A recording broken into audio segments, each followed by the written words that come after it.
കഴിഞ്ഞ ദിവസം ലുലുവിന് പർച്ചേസിങ് കഴിഞ്ഞ് പുറത്തിറങ്ങിയപ്പോഴായിരുന്നു ഈ മന്തിക്കട എൻ്റെ ശ്രദ്ധയിൽപ്പെട്ടത്. ഇന്ന് ഓഫീസിൽ നിന്ന് ഇറങ്ങിയപ്പോൾ ഭയങ്കര വിശപ്പായിരുന്നു. എന്ത് കഴിക്കാന്നുള്ള ചോദ്യത്തിന് ഞാൻ അപ്പം തന്നെ ആൻസർ പറഞ്ഞു, മന്തി. എവിടെ നിന്ന് കഴിക്കാം? അത് ഓൾറെഡി നമ്മൾ പറഞ്ഞതല്ലേ. ഇനി കഴിക്കുന്നുണ്ടെങ്കിൽ ലുലുവിൻ്റെ ഓപ്പോസിറ്റില്ലേ ആ മന്തിക്കടയിൽ നിന്ന് ട്രൈ ചെയ്യാമെന്ന്.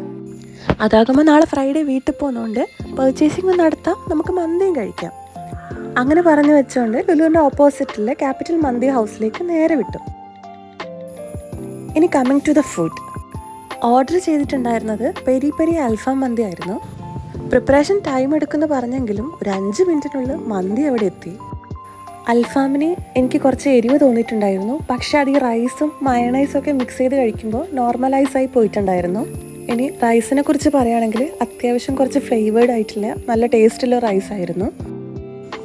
പിന്നെ ഞാൻ എവിടെ മന്തി കഴിക്കാൻ പോയാലും ടൊമാറ്റോയുടെ ഈ സാധനം ഞാൻ ട്രൈ ചെയ്യാറില്ല. എന്താണെന്ന് എനിക്കറിയില്ല, ഇഷ്ടമല്ല. എല്ലാ തവണയും മന്തി കഴിക്കുമ്പോൾ കോളയോ പെപ്സിയോ സ്പ്രൈറ്റോ എന്തെങ്കിലും മേടിക്കാറുണ്ട് കോമ്പിനേഷനായിട്ട്. പക്ഷേ ഇപ്രാവശ്യം ഞാൻ ചൂടുവെള്ളം വെച്ച് അഡ്ജസ്റ്റ് ചെയ്തു. വേണ്ടെന്ന് മനസ്സിനോട് അങ്ങ് പറഞ്ഞ് ബോധ്യപ്പെടുത്തി. ഇവിടുത്തെ ഫുഡും ആംബിയൻസൊക്കെ കംപ്ലീറ്റ് ആയിട്ട് നോക്കുമ്പോൾ നല്ലതായിരുന്നു, എനിക്കിഷ്ടപ്പെട്ടു. ഇതിൻ്റെ തൊട്ടുപുറത്ത് ഒരു ജ്യൂസിറ്റ് എന്ന് പറഞ്ഞിട്ട് ജ്യൂസിൻ്റെ ഒരു കടയുണ്ട്. പിന്നെ ഇതിൻ്റെ 2 സൈഡിലായിട്ട് ഐസിൻ്റെ ഒരു ഷോപ്പും ചായയുടെ ഒരു കടയുണ്ട്. അപ്പം എല്ലാം കൊണ്ടും സ്ഥലം ഒരു വൈബാണ്. ഇതിൻ്റെ സ്ഥലം എവിടെയാണെന്ന് വെച്ചാൽ ലുലു മാളിൻ്റെ ജസ്റ്റ് ഓപ്പോസിറ്റ് ആയിട്ടാണ് ഇത് വരുന്നത്. ഷോപ്പിൻ്റെ പേര് ദ ക്യാപിറ്റൽ മന്തി ഹൗസ് എന്നാണ്. അപ്പോൾ ട്രൈ ചെയ്യാത്തവരുണ്ടെങ്കിൽ അതുവഴി പോകുമ്പോൾ കയറി ട്രൈ ചെയ്യാം. ബൈ.